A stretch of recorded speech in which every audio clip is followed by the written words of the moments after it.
Medical council of ഇന്ത്യയ്ക്ക് പകരം പുതിയ സംവിധാനം കൊണ്ടുവന്ന് ഡോക്ടർമാരുടെ നിലവാരം കുറയ്ക്കാനുള്ള കേന്ദ്ര സർക്കാർ നിലപാടിനെതിരെ മെഡിക്കൽ വിദ്യാർത്ഥികൾ സമരം ആരംഭിച്ചു. പുതിയ മാനദണ്ഡം അനുസരിച്ച് മറ്റ് രാജ്യങ്ങളിൽ നിന്നും പഠിച്ചു വരുന്ന കുട്ടികൾക്ക് ഡോക്ടർ പദവി നൽകാനാണ് സർക്കാരിന്റെ നീക്കം. ഇതിനെതിരെയാണ് വിദ്യാർത്ഥികൾ പ്രത്യക്ഷ സമരത്തിലേക്ക് ഇറങ്ങിയിരിക്കുന്നത്.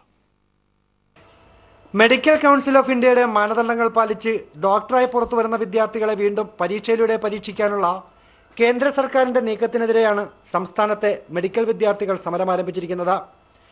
ഇന്ത്യൻ മെഡിക്കൽ കൗൺസിൽ മാറ്റി ബദൽ സംവിധാനം കൊണ്ടുവന്ന് വിദേശ രാജ്യങ്ങളിൽ നിന്നും പഠനം പൂർത്തിയാക്കിയെത്തുന്ന വിദ്യാർത്ഥികളെ ഡോക്ടറാക്കി മാറ്റാനുള്ള കേന്ദ്ര സർക്കാരിൻ്റെ നീക്കമാണ് ഇതിന് പിന്നിലെന്നും വിദ്യാർത്ഥി സംഘടനാ നേതാക്കൾ പറയുന്നു.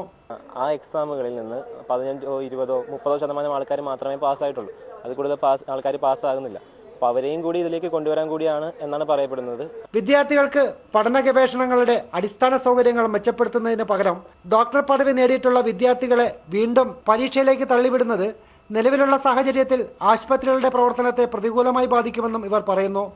ഈ അവസരത്തിൽ ഞങ്ങളിനി ഇവിടുത്തെ പേഷ്യൻസിനെ നോക്കണോ, ഈ കോളേജിനെ നോക്കണോ, ഹോസ്പിറ്റലിനെ നോക്കണോ, അതോ ഞങ്ങൾ വീണ്ടും പുസ്തകം എടുത്ത് പഠിക്കാനിരിക്കണോ എന്നുള്ള കാര്യം മാത്രമേ ഞങ്ങൾക്ക് ചോദിക്കാനായിട്ടുള്ളൂ.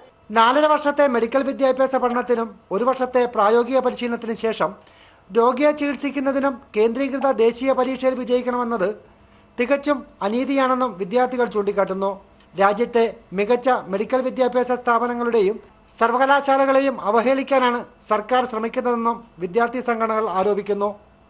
Shajahan, news bureau, Alappuzha.